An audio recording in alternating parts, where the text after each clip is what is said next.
Karena ketika kita kontak dengan dunia luar, tidak semua hal yang kita temui itu adalah yang menyenangkan.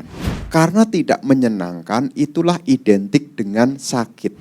Kalau luka badan bisa kelihatan, tapi kalau luka pikiran banyak yang tidak mau mengakui.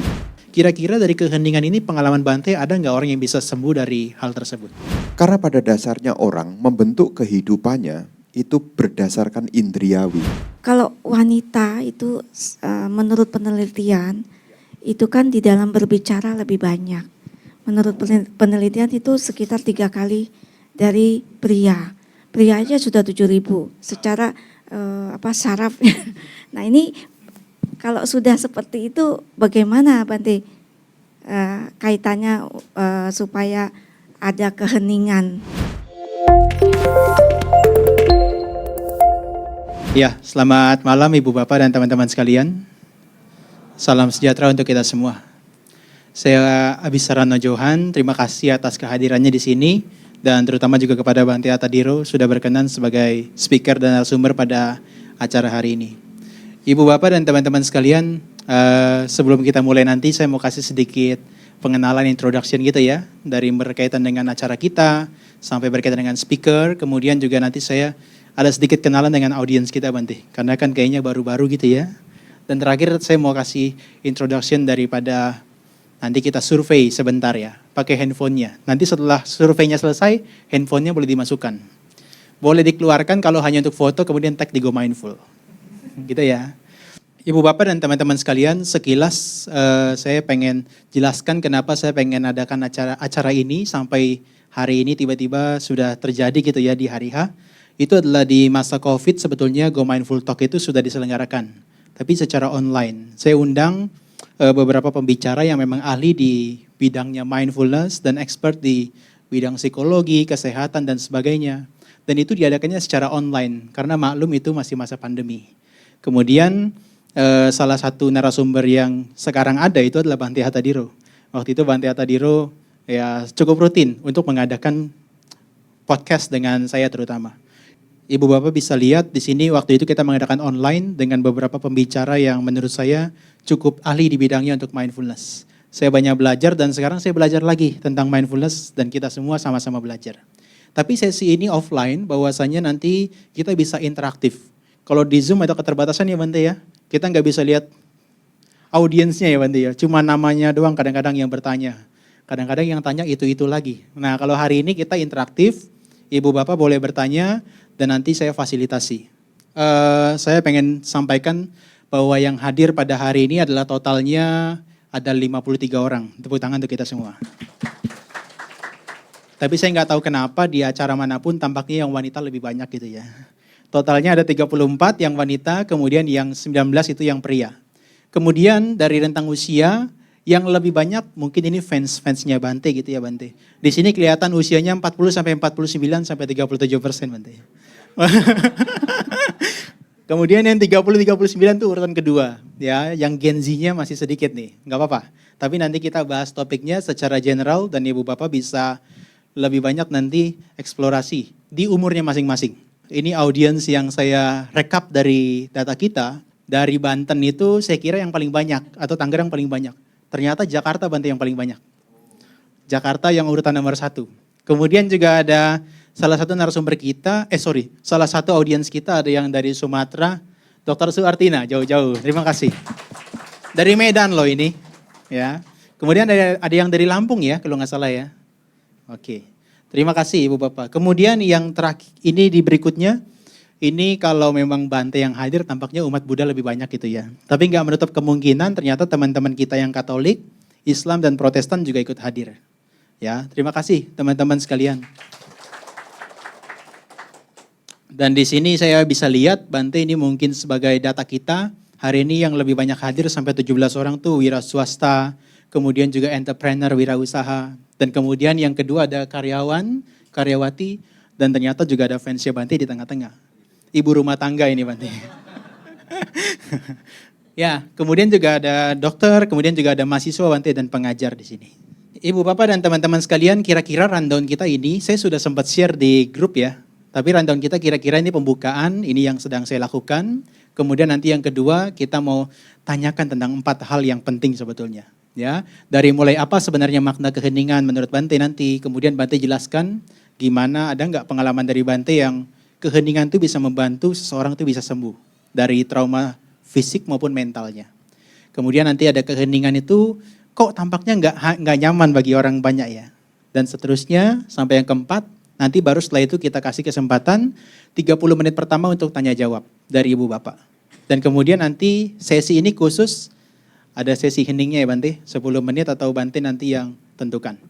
Kemudian nanti kita lanjut lagi tanya jawab sampai dengan 20.45. Kenapa begitu? Karena pertimbangannya katanya nanti banyak yang tanya. Kalau banyak yang tanya, kalau waktunya sedikit nanti orang kecewa. Jadi sedikit dipanjangin dan Ibu Bapak nanti jam 21.00 kita sudah selesai. Begitu ya? Sepakat ya? Oke. Ibu Bapak, mungkin satu hal lagi, boleh HP-nya dikeluarkan, boleh disiapkan untuk scan, saya mau survei sedikit sebelum kita mulai. Ibu Bapak, saya pengen survei hari ini bagaimana kondisi pikiran atau hati Anda belakangan ini. 1, tenang dan bahagia, yang kedua biasa aja, dan yang ketiga banyak stres dan beban pikiran. Kalau yang nomor 3 pulangnya lebih malam ya Bante. Wah, udah duluan tuh. Wah, luar biasa nih. Kalau yang biasa aja kayaknya salah ruangan deh. Oke, nampaknya di sini bisa kelihatan yang banyak stres dan beban pikiran nanti harus bertanya. Oke, yang kedua biasa aja itu harus dipertanyakan. Yang tenang dan bahagia, ya tidak perlu bertanya nggak apa-apa. Oke, ini satu lagi, ada 2 pertanyaan lagi ya.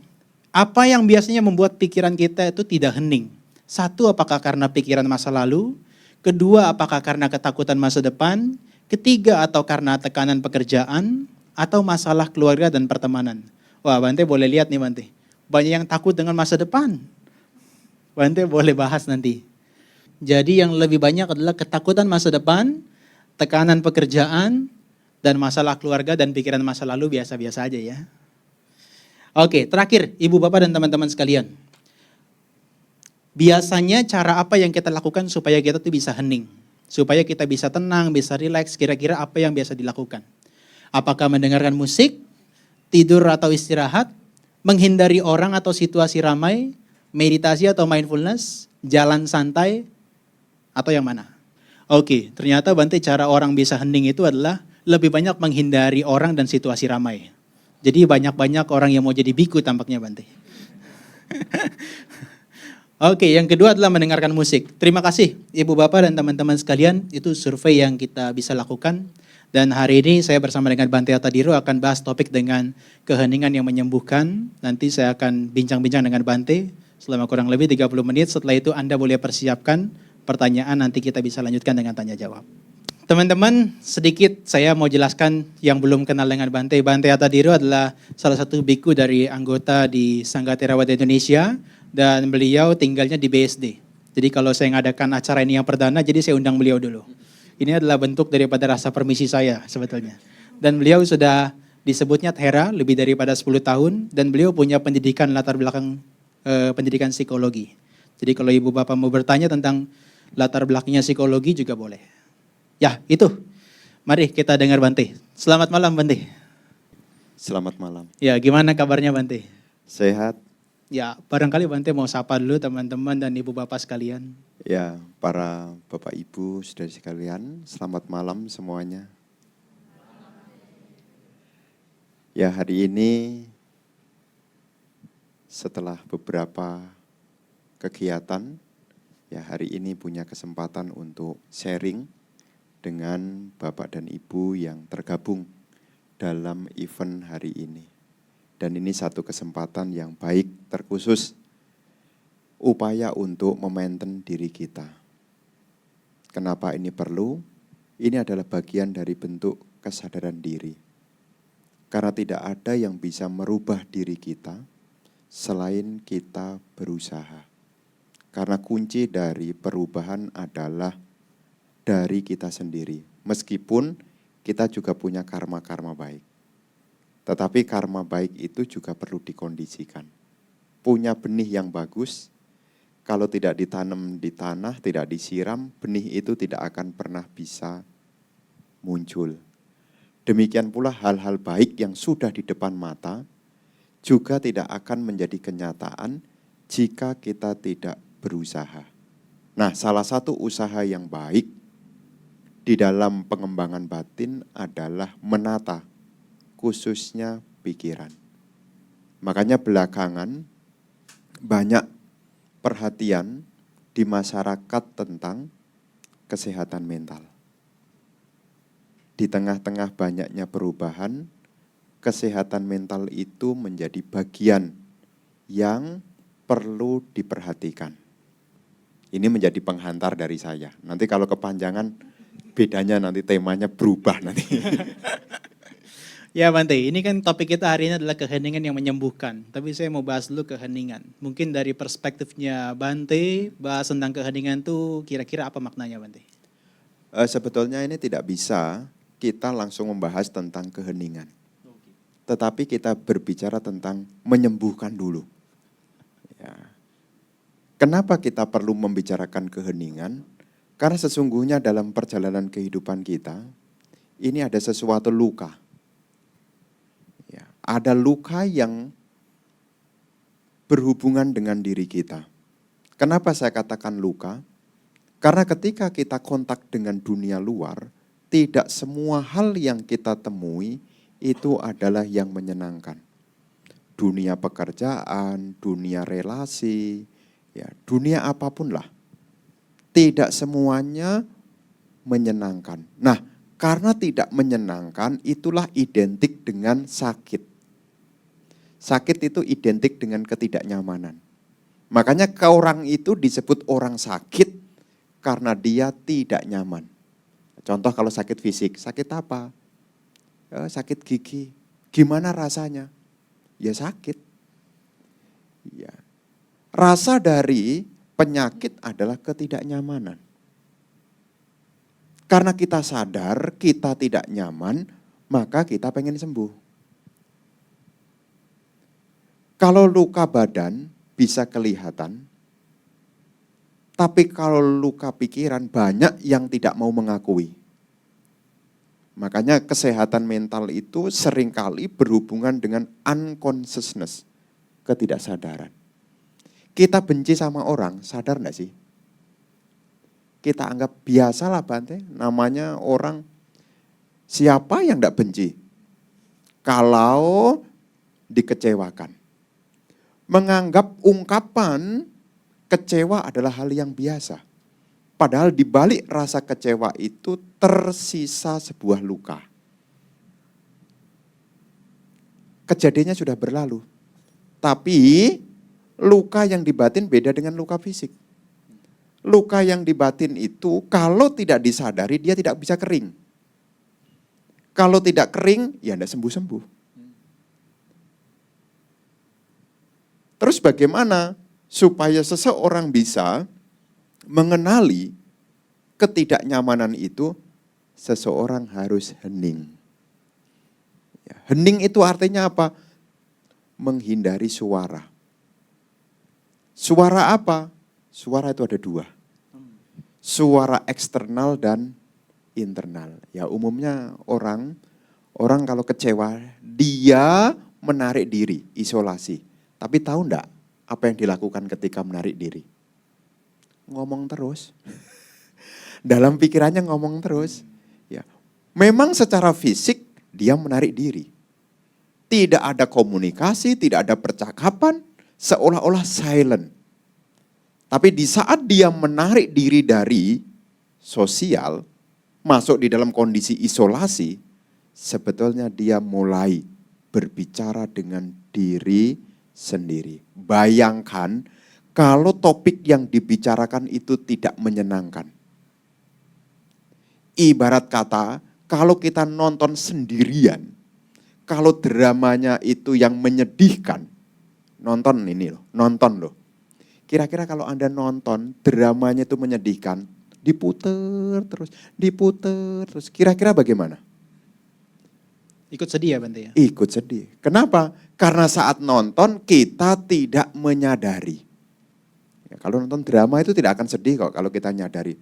Alah nangis dibayar aja ngapain ikut sedih. Ya kan? Dan nangis dibayar ngapain ikut sedih. Kalau kita posisinya sadar. Demikian pula saat kita menarik diri, kalau kita sadar tidak larut dalam kekecewaan. Nah, itulah kenapa kita butuh keheningan. Itu supaya kita tidak terlalu ramai.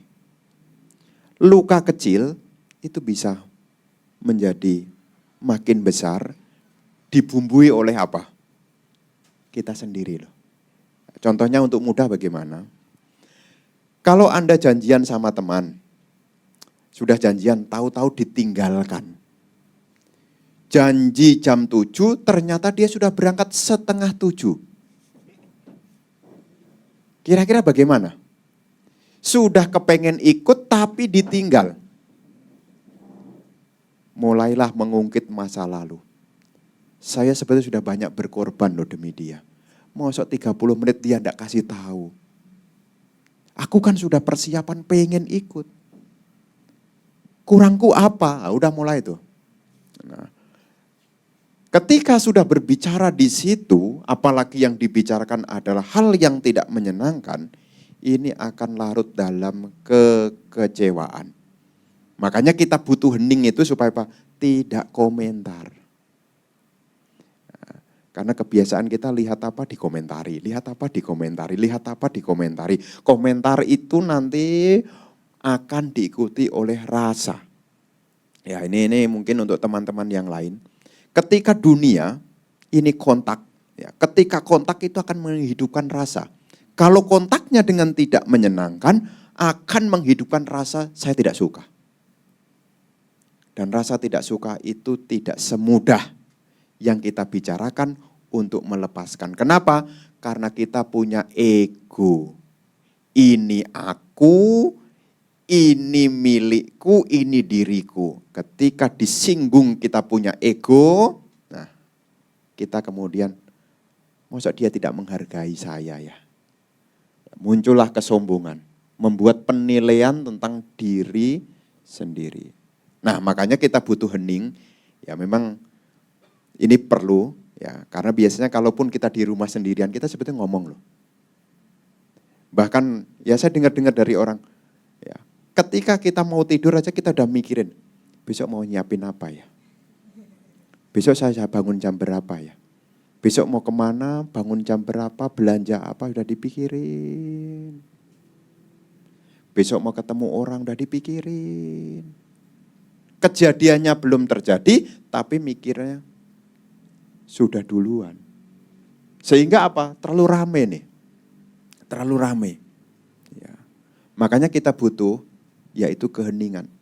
Saya yakin ya, kalau Anda bisa menerapkan, sejenak Anda tidak berkomentar, apapun yang Anda hadapi, Anda tidak berkomentar, saat itu sebetulnya Anda sudah terpisah dengan kemelekatan. Kenapa kita melekat? Karena kita komentari. Jadi nanti apapun yang muncul dalam benak pikiran kita, cobalah untuk tidak dikomentari. Kenapa ini butuh? Karena tidak semuanya harus dikomentari kok. Anda butuh space, butuh ruang, supaya Anda bisa menyadari sepenuhnya tentang hakikat kehidupan kita ya sekarang. Bukan yang kemarin, juga bukan yang akan datang. Tapi ketika kita mulai berbicara, di situ kita sudah mulai lupa dengan sekarang. Makanya keheningan itu identik dengan ketenangan. Tenang itu artinya tidak ada suara.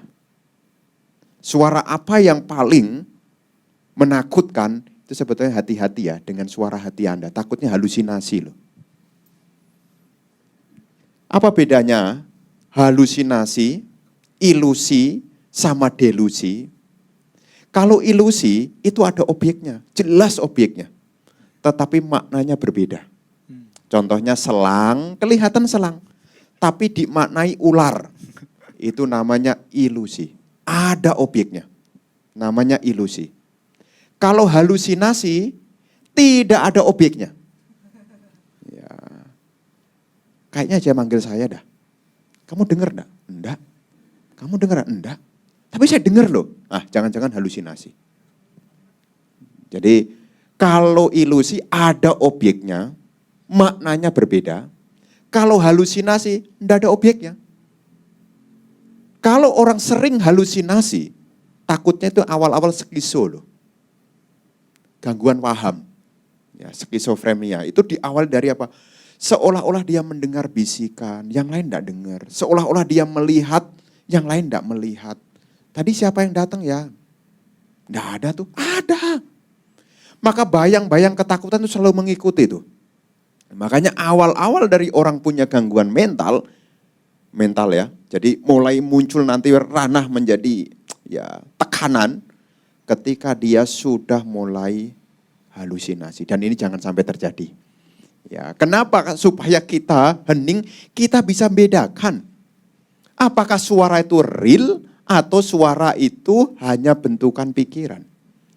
Ya. Apakah nanti ada aromanya itu real atau bentukan pikiran. Termasuk apa yang kita lihat itu real atau bentukan pikiran. Nah, kita harus tahu nih, bisa bedakan. Supaya apa? Bayang-bayang ketakutan itu tidak menguasai kita. Nah, makanya kalau terlalu sibuk itu seolah-olah nih, banyak tekan, kayaknya ada yang manggil-manggil dah. Coba dicek, tidak ada siapa-siapa. Dan ini kalau nanti banyak menyerang, susah tidur. Nah, tadi tidak ada survei tentang susah tidur enggak ya tadi? Oh iya. Harusnya tambahkan ya Bante ya. Mungkin sekarang aja boleh angkat tangannya susah tidur. Nah, salah satu penyebab kenapa orang susah tidur, salah satunya adalah banyak yang dibicarakan. Jadi ngomong-ngomong dengan dirinya sendiri. Mungkin teman tidurnya sudah tidur, ya, tapi dirinya masih ngomong. Ya. Dan ini juga menjadi hal yang menjadi prihatin di masa sekarang. Ya. Kebutuhan untuk tidur itu sebetulnya ada kebutuhan yang sangat penting untuk memaintain kita punya tubuh. Ya. Bukan nunggu capek baru tidur. Ini perlu diperhatikan. Ini kesehatan. Karena kesehatan mental nanti berhubungan dengan kesehatan tubuh. Ini ada Bu Dokter juga nih. Jadi kesehatan mental berhubungan dengan kesehatan tubuh.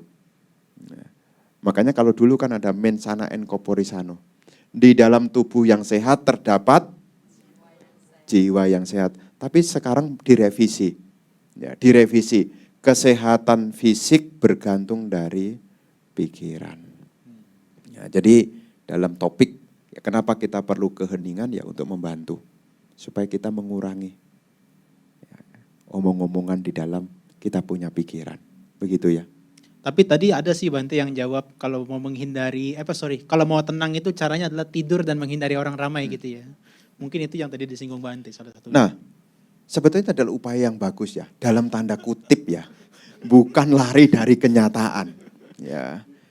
Kemarin saya mengisi salah satu kegiatan, tantangan orang tua.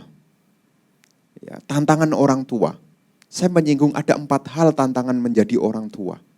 Yang pertama adalah menurunnya kesehatan. Ini tantangan jadi orang tua. Dan kita harus sadar, tidak usah takut. Memang itu kondisi yang harus kita hadapi. Tantangan kita di saat kita menjadi orang tua, kesehatan menurun, kehilangan orang yang kita cintai, ya, aktivitas terbatas, dan yang keempat, merasa kesepian. Ini tantangannya nih. Ya, kesehatannya menurun, kehilangan orang yang dicintai, kegiatannya terbatas, dan merasa kesepian. Nah ini, makanya saya singgung di dalam pertemuan itu, mulai dari sekarang latihan meditasi, supaya biasa sendirian. Supaya apa? Kalau kita sudah biasa sendirian latihan meditasi, di saat tidak ada siapa-siapa, justru itu kesempatan yang bagus. Kenapa kesempatan yang bagus? Tidak ada banyak suara. Nah, jadi ketika kita berlatih meditasi itu mulai latihan sendirian.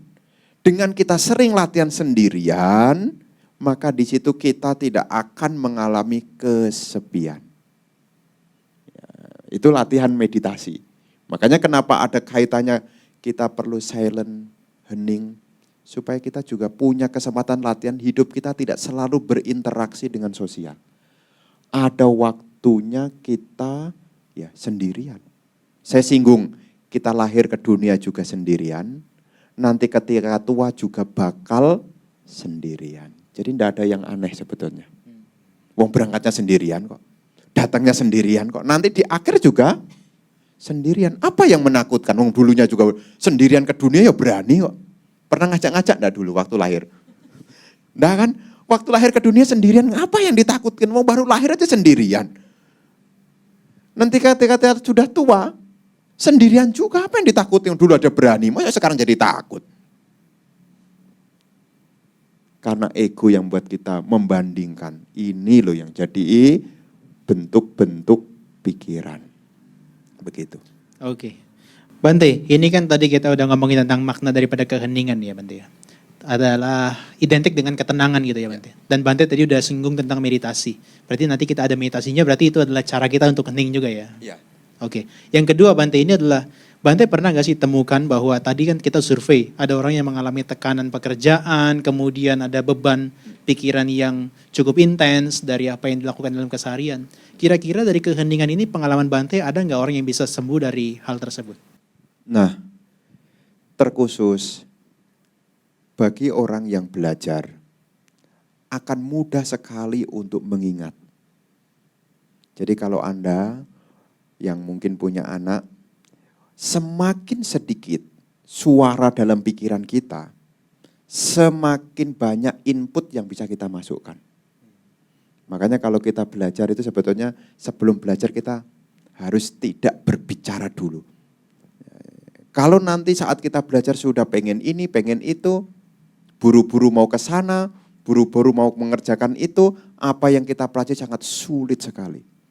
Makanya kadang-kadang itu menjadi alasan orang tua-tua dengan mengatakan, Bante, saya sudah tua, sulit untuk menghafal. Sebenarnya bukan sulit menghafal, sulit untuk nyetop omong-omong dalam pikiran. Ya. Karena kalau Anda bisa men-stop dulu, baru dimasukkan itu gampang sekali kok. Ini urusan orang yang mengalami masalah yang sederhana, urusan daya ingat, itu dari hening. Termasuk juga kalau kita punya persoalan, ya Anda boleh lakukan ya, pagi-pagi, latihan untuk tidak mengomentari apapun. Pasti Anda akan mengawali hari dengan lebih bahagia. Tapi kalau belum bangun, udah buka HP duluan, aduh, mesti begini, mesti ke situ. Nanti akan dikerjakan kok. Tapi sebelum mengerjakan itu, minimal kita jangan komentar dulu lah. Jadi 10 menit awal atau 5 menit awal gitu ya, duduk dulu. Dan latihan untuk tidak berkomentar. Latihan. Dan dari orang yang mengalami demikian, itu bisa membantu. Untuk orang yang awal-awal hari yang ketakutan mulai kerja, ya, dia bisa terbantu. Termasuk orang yang mengalami gangguan tidur. Ketika saya minta untuk, cobalah untuk tidak berkomentar, hanya tidak berkomentar aja. Anda bisa eksperimen kok. Nanti minggu depan bakal ketemu dia kalau hari ini enggak memuaskan. Saya sudah latihan seperti Bante bilang kok hasilnya enggak sama ya. Anda boleh komplain. Oh, saya berarti yang dikomplain. Iya, gampang jawabannya. Kamu belum bisa nyetop omong-omong. Ya. Itu kan sebenarnya ketika Anda diem begini. Kalau HP Anda letakkan, diem. Karena apa yang hari ini Anda kerjakan, itu akan berasap di malam hari kok. Dan apa yang besok Anda akan kerjakan, bergantung dari apa yang Anda pikirkan di malam hari kok. Kan hidup kita hanya begitu. Yang siang hari dipikirkan untuk bekal malam hari itu yang besok akan dikerjakan terus. Dan seolah-olah dapur ini ngebul terus. Mau mati, dinyalakan lagi. Sudah mau mati, berasap lagi. Begitulah reaksi-reaksi pikiran kita. Makanya dalam pertemuan ini membahas tentang keheningan, penting bagi kita, ya latihan untuk tidak berkomentar. terkhusus Anda kalau punya luka-luka masa lalu. Mungkin pernah dirugikan, mungkin pernah dikecewakan, mungkin pernah disakiti. Latihan untuk tidak. Karena kalau satu kata itu muncul, dikomentari kemudian ditanggapi, itu akan membangkitkan yang lain. Ini hebatnya pikiran itu. Satu momen, kalau dikomentari, itu akan mengundang bentuk-bentuk ucapan. Ya, dan bentuk-bentuk ucapan ini akan terus membanjiri pikiran kita. Nanti kita akan coba melakukan apapun tidak bisa lepas. Karena apa? Dikomentari kok gimana bisa lepas. Mau buka HP juga masih tetap stres, mau healing juga tetap stres. Mau kemana bayang-bayang ketakutan terus ada. Kenapa? Karena komando dalam pikiran itu terus berjalan, berbicara terus. Jadi ada waktunya kita perlu tidak ada keinginan untuk berbicara. Nanti bisa dicoba nih, ya, bisa dibuktikan bagaimana dampaknya ketika kita tidak mengomentari apapun yang kita rasakan. Bisa dirasakan. Dan itu akan jauh lebih merilekskan. Meskipun nanti ada beban lagi. Loh iya, wong hidup seperti piring kok. Tahu enggak piring? Apa tuh? Piring itu habis dicuci nanti dipakai lagi kok. Oh. Tapi setelah dipakai harus dicuci lagi. Kenyataan kita menata pikiran, kita bukan lari dari masalah kok. Tetapi untuk menghadapi masalah. Piring itu akan terus kita pakai kok. Wong kita masih mau makan kok. Kecuali tidak mau Makan lagi. enggak perlu piring. Loh ngapain mau enggak makan lagi? Sama juga kita mau masih hidup kok. Karena kita masih hidup, masa kita masih butuh pikiran. Tapi pikiran ini akan membuat kita jadi nyaman kalau kita bisa membersihkan. Kayak piring tuh. Ya, piring itu kalau bersih itu apa-apa itu enak loh. Pisang goreng diletakkan di piring yang bersih, pisang gorengnya enak. Nasi pecel akan enak kalau diletakkan di piring yang bersih. Teh juga akan enak jika diletakkan di cangkir yang bersih. Ya, pernah nih, ini cerita di luar topik. Ada umat beli teh. Satu gelasnya itu 100.000. Satu gelasnya 100.000. Tapi waktu disajikan masih ada sisa lipstik orang. masih ada sisa lipstik orang. Dan pemiliknya itu merasa bersalah sekali. Kenapa? Harganya sudah terlalu mahal. Saya tidak nyebut merek. Anda tahu sendirilah. Ya. Jadi sampai dapat bonus tuh, diganti tehnya, dapat kue, dapat makan. Supaya apa? Tidak menyebar beritanya kemana-mana. Pakai logikanya sih, teh ya enggak apa-apa tinggal diminum. Tapi tidak akan nyaman jika ada sisa lipstik. Coba aja kalau nanti tidak percaya turun ke bawah itu. Kemudian, Bang, pesen kopi, tapi dari cangkir yang kotor enggak apa-apa ya. Kopinya sama, tapi gimana rasanya kita yang menikmati? Enggak nyaman. Sama juga, masalah kita itu sama kok. Namanya orang hidup itu masanya dua kok. Kalau bukan berpisah dengan yang dicintai, berkumpul dengan yang dibenci kok. Hanya dua ini masalah kita. Kumpul dengan yang dibenci, masalah. Pisah dengan dicintai, masalah. Kan cuma dua masalahnya. Tapi kalau kita bawanya dengan piring yang bersih, ya kita bisa menerima. Ya wajarlah, namanya juga orang hidup. Ya. Tapi kalau pikiran kita tidak bersih, tidak gampang tuh. Tidak gampang. Makanya kenapa saya sampaikan, kenapa ada kesaksian dari orang yang bisa bercerita, ya karena dia mengalami.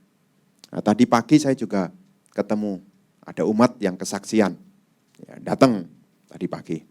Ya, semenjak saya ikut Manula Bante, kemarin Manula itu, saya sekarang rajin meditasi. Loh kenapa dia rajin meditasi? Karena dia merasa hasilnya. Dan adanya satu peserta minta, Bante kirimin slide-nya Bante supaya saya tahu apa yang harus saya lakukan.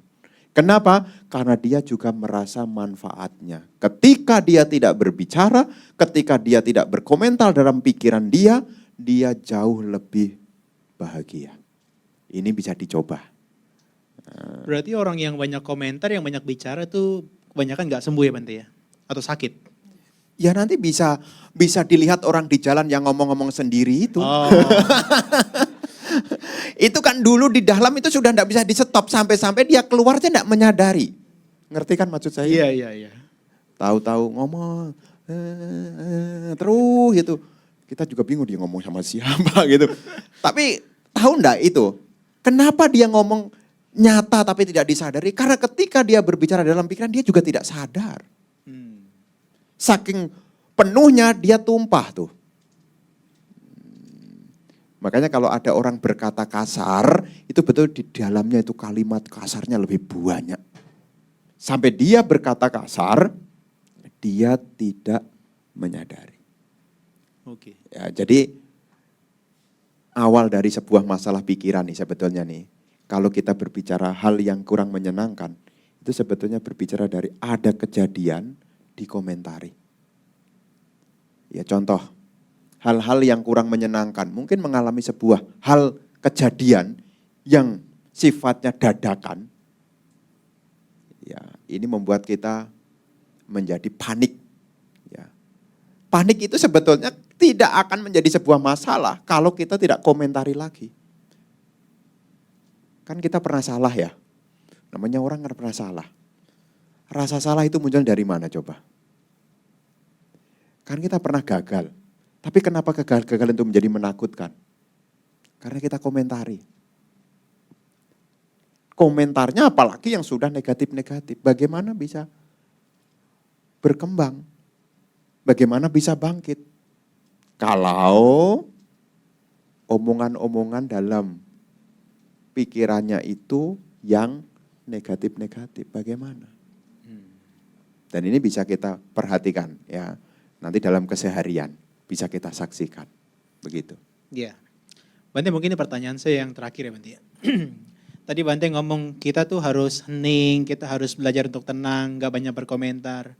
Tapi pada kenyataannya saya sering dapat laporan itu tidak mudah dilakukan. Dan bagi orang ketika disuruh atau diminta untuk hening, itu malah pikirannya makin ribut. Betul ya Bapak Ibu ya? Betul ya? Yang ngomong betul kayaknya 20 ke bawah deh usianya. Itu gimana Bante? Menurut Bante, apakah nanti ada caranya untuk supaya mereka tuh bisa lebih hening, lebih tenang? Tapi mungkin kita bahas dulu, kenapa mereka justru malah nggak nyaman ketika disuruh hening? Nah, karena pada dasarnya orang membentuk kehidupannya itu berdasarkan indriawi. Dan definisi dari bahagia umumnya orang itu berkontak dengan dunia luar. Sehingga apa? Dia lupa melihat ke dalam. Bahagia itu kalau bisa mendengar ini. Bahagia itu kalau bisa melihat ini. Bahagia itu kalau bisa mencium ini. Bahagia itu kalau bisa merasakan ini. Jadi objek-objek indria itu kemudian didefinisikan inilah sumber kebahagiaan. Dan ketika tidak kontak indria, dia bingung. Ya, tiba-tiba disuruh datang ke sini, lampunya gelap. Loh ngapain nih? Lamain. Ya. Tapi kalau disuruh datang kemudian melihat, mendengar, mencium yang menyenangkan, ada sajian yang menyenangkan. Oh, itu adalah cara untuk mengumpulkan orang. Dekat dari sini ada AIS. AIS. Seringkali ada konser. Orang datang ke situ mau ngapain coba? Demi mata, demi telinga, demi hidung. Ketika datang ya demi itu. Makanya dia akan mencari yang seperti itu, tapi kan masanya tidak terus-terusan. Makanya kan dalam pengertian kebahagiaan indriawi itu kan berbayar. Sedangkan kebahagiaan batin itu kan tidak berbayar. Orang itu suka bayar daripada yang tidak bayar. Kebahagiaan indriawi itu berbayar. Mau makan enak Anda harus keluar duit. mau melihat yang bagus Anda harus keluar duit. Tapi kebahagiaan yang dari dalam itu orang tidak sentuh. Karena dia punya pengertian yang bayar itu yang bagus. Jadi kita nih umumnya menggantungkan ya, indria kita sebagai landasannya. Oleh sebab itu, kenapa kalau orang diminta hening dia tidak tahan karena belum menjadi kebiasaannya. Seperti seekor ikan yang dientaskan dari kolam. Menggelepar ya. Kenapa seekor ikan diletakkan di daratan dia menggelepar? Kenapa? Enggak ketemu air, Bante. Tidak jadi habitnya. Habitatnya itu di air, tiba-tiba di daratan menggelepar. Habitat Anda biasanya di mata, di telinga, di hidung, di lidah, di sentuhan, tiba-tiba diubah habitnya pada keheningan. Akhirnya kayaknya cocok untuk Bante aja dah. Kayaknya lebih cocok untuk Bante aja dah. Nah, tapi kalau nanti dibiasakan, habitatnya diubah, tidak mengikuti pintu indria, tetapi latihan untuk tidak berkomentar, dapat hasilnya, maka akan ada pengulangan berikutnya. Jadi ketika kita sudah merasa hasilnya, maka kita tidak akan melepaskannya. Kenapa kita ketika diminta hening kita sulit? Karena maka kan ada itu, bagaimana caranya dengerin musik? Kalau ada masalah bagaimana mendengerin musik? Yaitu pilihan, tapi tidak selamanya musik juga membantu. Ya. Kapan hari ada, bagaimana kalau seandainya, mungkin aliran saya berbeda ya. Ya, mungkin di antara Anda sudah ikut meditasi kemudian pakai background musik gitu ya. Tapi sebetulnya itu tidak natural loh. Tidak natural loh. Dan itu pun juga akan ada levelnya, Anda akan bosan juga. Ya. Hari ini mungkin suara laut. Biur. Kemudian Anda buka HP, YouTube, ada suara hutan. Suara hutan lagi dah, gantilah. Kricik. Suara singing bowl, ting. Mungkin dalam satu momen Anda bisa terpuaskan, tapi tidak selamanya. Karena kebahagiaan indriawi itu sifatnya tidak bisa tahan lama. Terus yang bertahan lama apa? Hening. Hening itu tidak bergantung apapun. Jadi kalau Anda hari ini mungkin pakai suara burung berkicau, ya. Dipakai, kayaknya kok seneng ya, kayak ke rumahnya dia ada suara burung berkicau. Kemudian Anda ikut-ikutan, Anda bawa ke rumah Anda. Tak lama kemudian Anda bosan loh. Anda, contoh sederhana nih, yang dalam mantra Buddhis saja. Anda datang ke wihara, kemudian Anda dengar chanting gitu. Awerohomi, abyapajohomi, anigom. Terus kemudian Anda berpikir, bagus juga kalau di rumah ini. Anda lama-lama bosan loh. Lama bosan. Akhirnya apa meditasi pakai awerohomi aniko. Kayaknya mengganggu nih. Ya bisa itu. Kenapa? Karena ini tidak natural juga. Mungkin untuk penghantar awal diperlukan. Tapi untuk jangka panjang suara itu akan menjadi halangan. Makanya orang kalau mau mencapai ketenangan level 1, orang itu harus mengatasi suara loh. Kita ngomong jana 1, pencapaian ketenangan level 1. Kalau kita masih ngomong-ngomong, enggak bakalan bisa kok. Kenapa saya katakan begitu? Karena kita masih aktif. Tidak akan bisa mengakses lebih dalam. Ketika kita berbicara, di situ otak akan memunculkan reaksi. Sangkara muncul, bentukan-bentukan pikiran muncul. Di mana ada ketenangan kalau masih ada tamu masuk keluar. Maka ketika kita berlatih, khususnya untuk keheningan, latihan untuk tidak berkomentar. Nafas itu enggak usah dikomentari. Kan saya baca buku Bante, ketika menarik napas masuk, menarik napas keluar, kan harus diketahui. Mungkin bagi Anda yang ikut ini, mungkin Ini Bante ngajari nopo ini. Tapi sebetulnya Anda bisa saksikan, Anda tidak akan tenang. Kenapa? Ketika Anda bilang menandai ini masuk, ini keluar, Anda akan aktif kok. Dan itu komen itu sebetulnya ada kesadaran Anda, bukan konsep Anda. Ngerti bedanya? Konsep itu artinya bentukan pikiran kita. Padahal aslinya itu tidak usah dikonsep, karena kalau dikonsep itu tidak natural lagi. Konsep itu artinya bentuk. Jadi kalau kita menarik napas, tidak usah dikonsep masuk, keluar, masuk, keluar.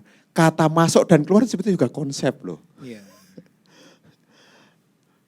Dan kalau kita terjebak dalam konsep, akhirnya kita juga akan jenuh juga. Apapun yang berkonsep itu jenuh semuanya loh. Mengapa kerja itu kok membosankan? Karena semua kerja itu pakai konsep. Harus begini, harus begitu. Dan memang harus begitu, memang. Makanya kenapa orang kerja bisa mengalami kejenuhan? Karena berhadapan dengan konsep. Harus menghadap ini, menyelesaikannya. Tadi kan saya bilang, memang masalah itu selalu ada. Maka dalam bilang di awal tadi, pikiran itu seperti piring. Tidak selalu bersih. Tapi ketika piringnya kotor, harus dibersihkan. Kita tidak mungkin selamanya tenang, tapi dengan kita ingat hening, maka kita ibaratnya cuci-cucilah. Membersihkan.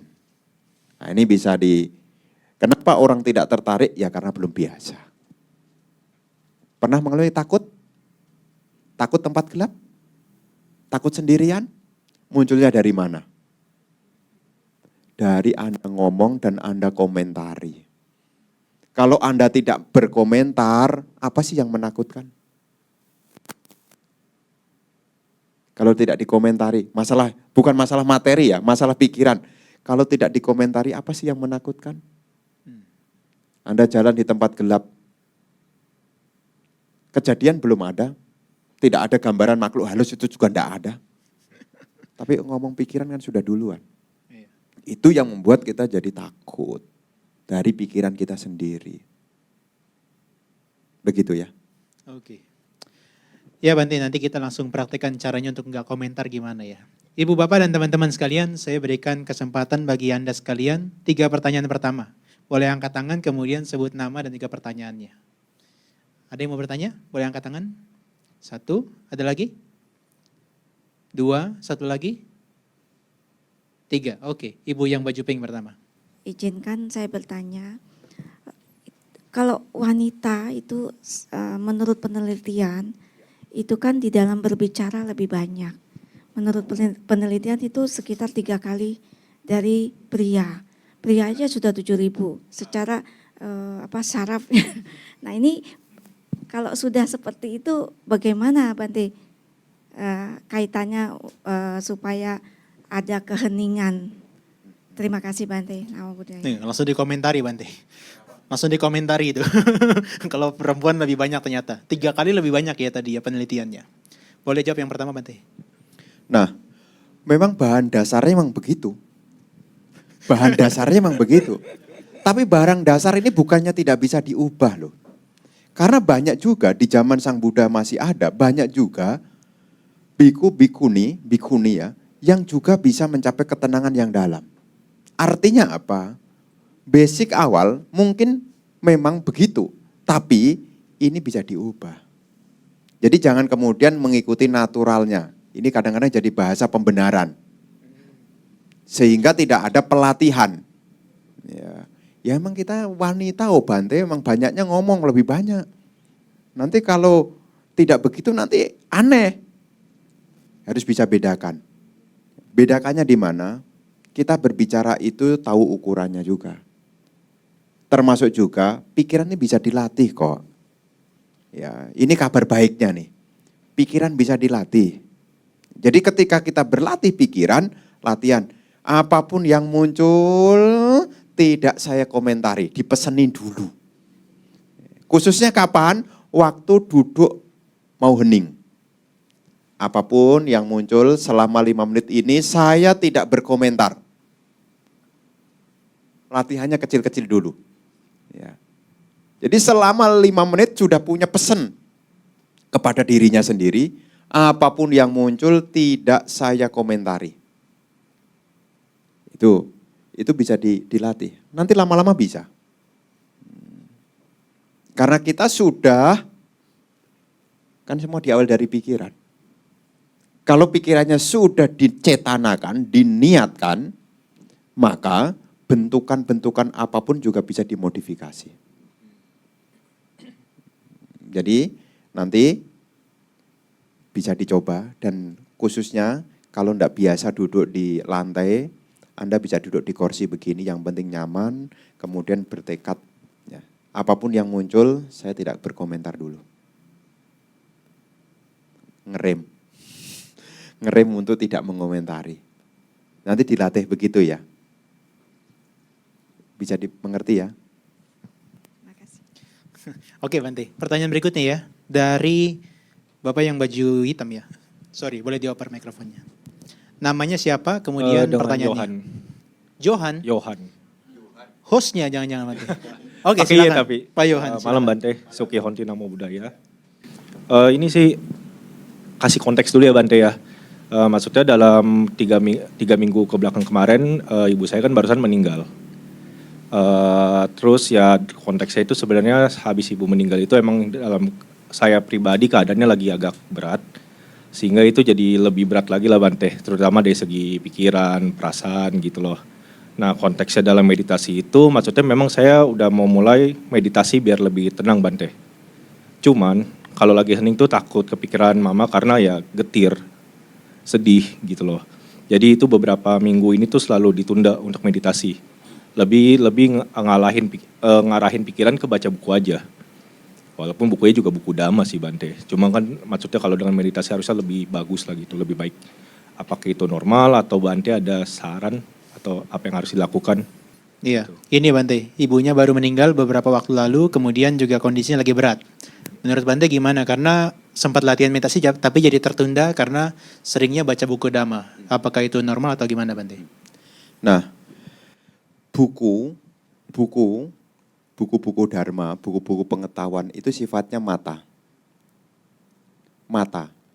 Mata itu hanya membantu untuk melihat. Tapi untuk sampai tujuan itu butuh kaki. Kita dari sini mau ke toilet, duduk di sini pasti lihat pintu keluar. Mana toiletnya? Ada di luar Bante. Oh. Tapi ketika saya melihat di luar, apakah saya sudah sampai di luar? Belum, saya butuh kaki. Kaki saya harus berjalan. Nah, pengetahuan itu sifatnya penglihatan. Penglihatan ini sifatnya membuka. Karena kalau kita punya kaki, tidak punya mata juga tidak sampai juga. Pengertian apa? Setelah kita punya pengertian, disitulah kita mulai praktek. Karena prakteknya untuk melatih pikiran adalah meditasi. Jadi pengetahuan yang kita miliki itu sifatnya mata, praktek itu sifatnya kaki. Makanya untuk sampai tujuan butuh mata dan butuh kaki. Butuh teori dan butuh latihan. Dan sebisa mungkin ini harus dikolaborasikan. Antara mata dan kaki harus kolaborasi. Makanya Anda tidak boleh jalan tutup mata, tidak boleh. Meskipun sudah tahu titiknya di sana, Anda tidak boleh jalan kemudian tutup mata, tidak boleh. Makanya saya tidak setuju kalau orang kemudian, saya tidak perlu komunitas kok, yang penting kan saya meditasi. Itu ibaratnya nanti takutnya kakinya jalan terus, tapi matanya ngantuk. Bisa kejeglok. Makanya ketika sudah cukup teorinya, ya sebisa mungkin ada waktu untuk latihan. Ya meskipun tidak sampai 1 jam, ya bisa latihan 15 menit. Ya. Dan Bante berpesan, apa yang muncul jangan dikomentari. Apa yang muncul jangan dikomentari. Ingat, mungkin kenangan muncul, jangan dikomentari. Makanya dalam bahasa mindful itu ya, melihat, hanya melihat. Bukan aku yang melihat, tetapi hanya melihat. Ya. Bukan aku yang mendengar, hanya mendengar. Artinya apa? Tidak ada sesosok yang berkomentar. Jadi ketika kita latihan, Duduk dengan nyaman, sebisa mungkin untuk tidak berkomentar. Memang arus pikiran itu akan muncul, tapi jadilah orang yang tidak mau berbicara dulu. Ini nanti ya untuk membantu. Tidur kita juga akan lebih nyenyak, aktivitas yang kita jalani juga akan lebih meringankan. Tidak ada beban apapun. Nanti bisa dilatih, tetap latihan ya. Karena mata dan kaki ini dua-duanya butuh. Ya, membaca itu pengetahuan, mendengar, belajar itu pengetahuan itu seperti mata. Tapi praktek itu seperti kaki. Karena untuk mencapai tujuan butuh dua. Butuh mata dan butuh kaki. Butuh teori dan butuh latihan. Tidak cukup hanya kita punya mata saja. Kaki saja juga tidak cukup. Harus punya mata juga. Ini kolaborasi. Begitu ya. Terima kasih Bante. Oke. Ya Bante, yang terakhir sebelum kita lanjut ke sesi hening ya Bante ya. Kita meditasi. Ini dari Ibu yang tadi angkat tangan, yang baju putih ya. Nama saya Ayu, saya tertarik sekali gitu ya. Tadi Bante mengucapkan bagaimana kita stop pikiran kita gitu ya. Maksudnya saya adalah orang yang overthinking gitu ya.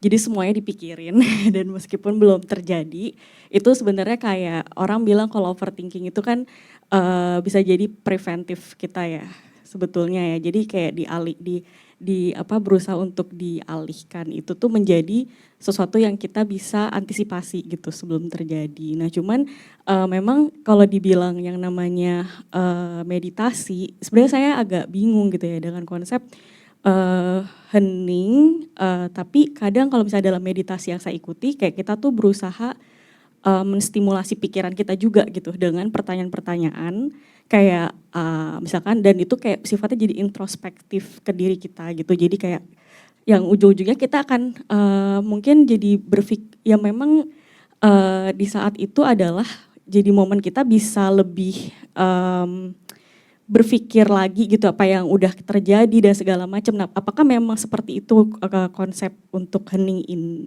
meditasi ini gitu ya. Nah, jadi pada akhirnya jadi walaupun tidak mengomentari tapi itu pikiran yang kita coba lihat lagi gitu. Dan mungkin juga saya juga mungkin jadi tertarik juga kalau dilihat dari kepercayaan yang lain gitu ya, misalkan ada yang bilang nyepi ya, jadi kayak 24 jam tidak melakukan apapun. Nah itu juga dalam tidak melakukan apapun sebetulnya bukan berarti kayak kita bisa menstop pikiran kita betul-betul gitu. Yang saya rasa justru sebetulnya apakah memang ketika kita tidur itu aja gitu yang memang benar-benar kita nggak bisa komentar dan emang itu hanya terjadi di pikiran kita dan bahkan kita juga udah lupa gitu nanti bangun tadi kita mimpi apa juga kita nggak terlalu ingat gitu. Dan betul-betul kadang kita nggak bisa menguasai diri kita saat kita tidur gitu, bisa aja kita mimpi berjalan atau mungkin ngelindur gitu ya atau ngigo gitu. Jadi itu benar-benar kita nggak bisa ya regulasi itulah gitu di luar kontrol kita gitu sih. Jadi mungkin itu tadi untuk memperjelas lagi konsep meditasi dan juga kayak refleksi diri dan segala macamnya itu. Jadi mungkin itu dulu. Terima kasih. Yang pertama konsep meditasi apakah ada beda dengan seperti introspeksi gitu ya? Nah, untuk yang pertama, semua sarana itu sifatnya membantu. Jadi semua alat itu sifatnya adalah membantu. Karena temanya hari ini adalah keheningan, makanya alat yang dipakai adalah tidak berkomentar. Tapi nanti kalau temanya untuk pengembangan batin yang lain, itu nanti beda lagi. Makanya kita dalam Buddhis ini, objek meditasi juga banyak macam. Iya, 40 ya Bante ya? Iya. Jadi kalau kita tidak membenci, ada meta. Kalau kita butuh ketenangan yang dalam, butuh anapanasati. Kenapa ketenangan meta itu tidak sekuat anapanasati? Karena dalam meta itu masih ada konsep. Semoga aku berbahagia. Masih ada konsep. Jadi masih ada aktivitas yang diusahakan untuk dimunculkan. Beda dengan anapanasati yang memang munculnya tidak ada beban. Napas masuk, napas keluar itu tidak membebani. Makanya dia sebenarnya lebih tenang. Lebih tenang daripada yang lainnya. Nah, untuk yang pertama, jadi kenapa kok beda-beda? Tergantung temanya. Kalau temanya memang ketenangan, butuh keheningan, ya cara yang dipakai adalah tidak berkomentar. Kalau temanya adalah untuk memperbaiki diri, itu juga mengingat apa yang kemarin sudah saya lakukan ya. Apa yang kemarin sudah saya ucapkan ya. Namanya sati masa lalu. Ingat tentang apa yang pernah diucapkan, dilakukan di masa lampau. Untuk apa? Untuk sekarang lebih baik. Sati yang akan datang juga kadang-kadang dipakai juga. Marananusati. Ingat bahwasanya hidup ini tidak kekal. Akan berakhir dengan meninggalkan. Nah, itu juga sifatnya untuk membantu juga. Makanya kalau ada topik, misalnya suruh bertanya, apa sih yang kamu inginkan dalam hidup ini? Ini nanti tergantung nih. Tergantung pembimbingnya, mau mengarahkan kemana nih. Ya tergantung nih. Ini tergantung, maka Anda tidak usah bingung. Kenapa objeknya beda-beda, caranya juga berbeda-beda, mungkin tujuannya juga berbeda. Ya, mungkin nanti saya juga akan berbicara topik yang lain dengan topik yang ini. Kok beda ya Bante dengan kemarin? Ya sesuai dengan temanya. Ya, kalau temanya tentang mungkin Marananusati, beda lagi. Dengan yang keheningan, beda lagi. Maka di sini tergantung dari ini mau apa sih yang mau diselesaikan nih. Ya, jadi ada metodenya juga beda-beda. Itu yang pertama. Ya, kemudian yang kedua. Konsep nyepi tadi Bante, Oh. nyepi. Apakah sama seperti begitu kita diam terus intensif? Sebetulnya konsep nyepi itu artinya mengurangi kontak indria. Ya, kan ada tuh kalau dalam teman-teman kita itu kan ada pati geni, pati laku, ada pati apa lagi? Pati geni, pati karya. Ya, jadi tidak menyalakan api, artinya apa? Ya, tidak pergi ke tempat yang ramai. Nah, kemudian pati laku tidak berpergian, pati karya tidak bekerja, ya. Nah, ini sebetulnya adalah keheningan juga dalam rangka apa? Mengurangi kontak indria. Ya, tapi yang lucunya itu nanti nyepi bawa HP, nyepi bawa HP. Ini jadinya tidak nyepi nih. Ya, orangnya sih nyepi, tapi sebetulnya tidak nyepi wong bawa HP. Ya, kamu sedang di mana? Masak apa? Ya, memang di rumah gelap, tidak ada api. Tapi tidak akan menjadi nyepi yang esensi karena sekarang ada distraksi yang lain, pengganggu yang lain yaitu HP. Kalau dulu benar-benar loh, orang tidak keluar rumah, tidak menyalakan api, tidak ada aktivitas, benar-benar di rumah ya tidak ada cakap-cakap apapun ya, hanya diem aja. Nah, itu ya untuk memunculkan keheningan. Kemudian belakangan kemudian berubah untuk introspeksi, sebetulnya adalah masa untuk memperbaiki. Karena ketika kita ada space jeda untuk tidak beraktivitas, di situ sebetulnya kita rehat. Rehat. Untuk apa? Memperbaiki. Makanya ada kebutuhan untuk tidur, itu sebetulnya untuk memperbaiki. Otak kita nih, ini Ibu Bapak nih, otak kita nih, kalau 3 hari tidak ditidurkan, jadi hun-hun. Apa Bante itu? Apa itu? Jadi ya betul, jadi gila. Oh. Makanya kalau nanti orang gampang emosi, bawaannya jadi moodnya jadi jelek gitu. 3 hari tidak bisa tidur, 3 hari tidak bisa tidur. Moodnya jelek, melihat apapun tidak semangat, bayang-bayang rasa bersalah itu ada. Kenapa? Karena dia tidak punya waktu untuk tidur. Makanya kalau orang meditasi dengan keheningan yang benar, selesai meditasi dia lebih bahagia. Orang bilang, wih auranya terang. Ya. Kenapa? Karena saat itu tidak crowded di dalam. Lalu lintas tidak padat. Oh. Iya, makanya selesai jadi cerah gitu loh. Beda dengan yang banyak pikiran, apalagi tidak bisa tidur berhari-hari. Dari apa namanya, dia punya penampilan itu, ya udah kelihatan, kamu kok lusuh ya, kamu kok pucet ya. Kita aja tidak bisa baca aura, akhirnya bisa baca aura loh. Setelah orang tidak bisa tidur 3 hari, kita bisa baca aura loh. Kok kamu kayak perhatikan nih, kamu banyak pikiran ya? Enggak, ngaku. Iya nih, udah berhari-hari enggak bisa tidur. Kamu tahu dari mana kalau saya banyak pikiran? Tuh, dari wajahmu udah kelihatan. Tuh, Anda yang enggak bisa baca aura, bisa tiba-tiba baca aura loh. Ya. Wah, kamu kayaknya banyak pikiran, banyak beban, kamu enggak bahagia tampaknya. Nah, tahunya dari mana? Ya, dari itu. Maka bisa dicek, tapi jangan dicoba ya. Karena kalau enggak bisa tidur 3 hari itu enggak baik untuk tubuh. Enggak baik. Ya, rusak nanti. Rusak apalagi bisa sampai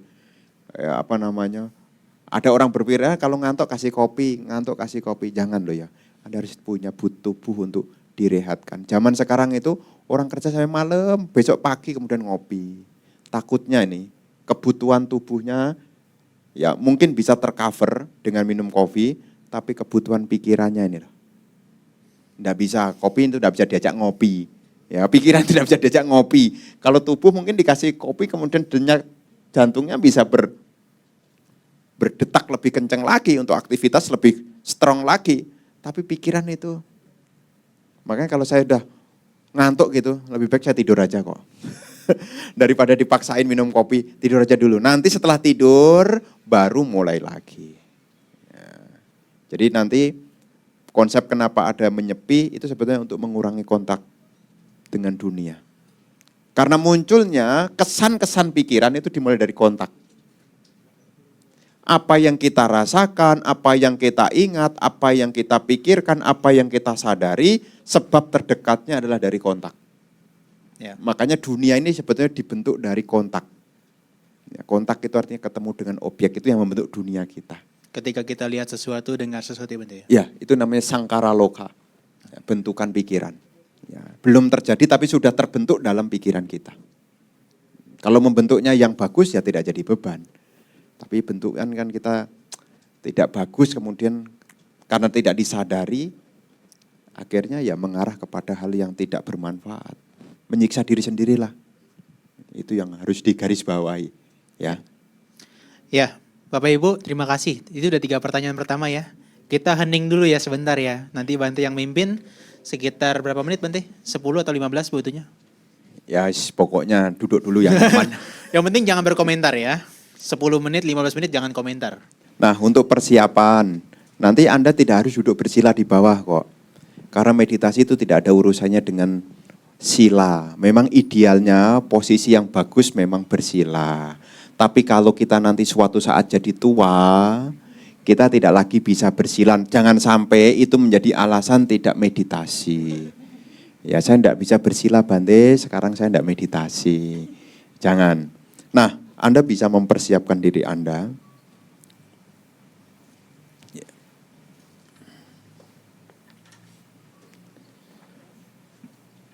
Nah, ya yang bawa HP, HP-nya bisa di silent.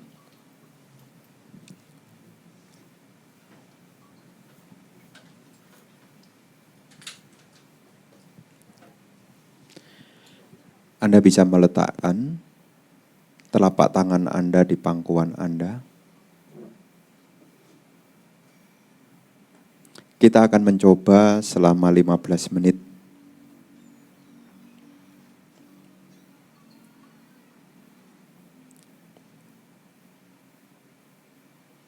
Duduklah dengan nyaman, sebisa mungkin untuk tidak terburu-buru.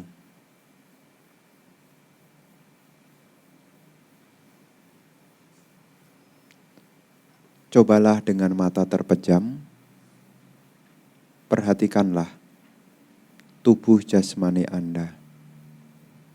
Rilekslah.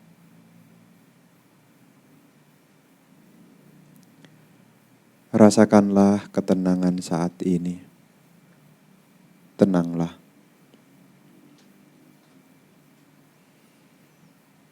Cobalah Anda rasakan ketenangan saat ini. Tenanglah. Sebisa mungkin untuk tidak terburu-buru. Rasakanlah kebahagiaan saat ini.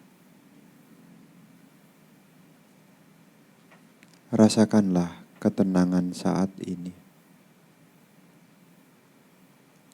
Jika ada beban-beban dalam tubuh Anda, lepaskanlah, rilekslah.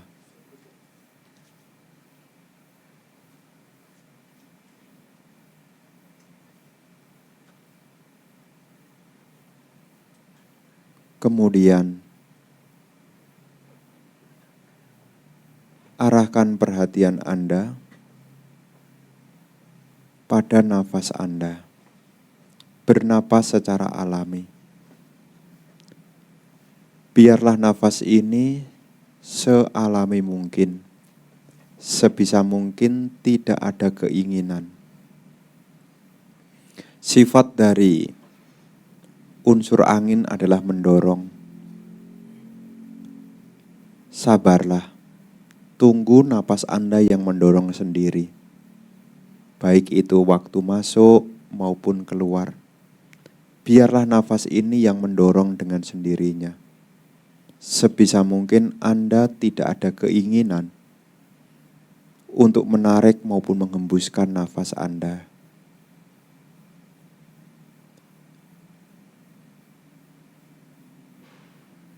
Dan apapun yang muncul dalam pikiran Anda, termasuk apa yang Anda rasakan, sebisa mungkin untuk tidak dikomentari.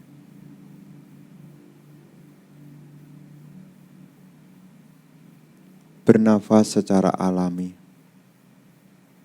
Biarlah nafas ini yang mendorong dengan sendirinya. Tidak ada keinginan menarik nafas maupun menghembuskan nafas. Biarlah nafas ini yang mendorong, baik masuk maupun keluar, dengan sendirinya. Anda hanya cukup menyadari saja dan merasakan ketenangan saat ini. Sambil merasakan ketenangan, biarlah nafas ini yang mendorong masuk dan keluar dengan sendirinya. Apapun yang muncul, sebisa mungkin berlatih untuk tidak dikomentari. Meditasi kita mulai.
Iya.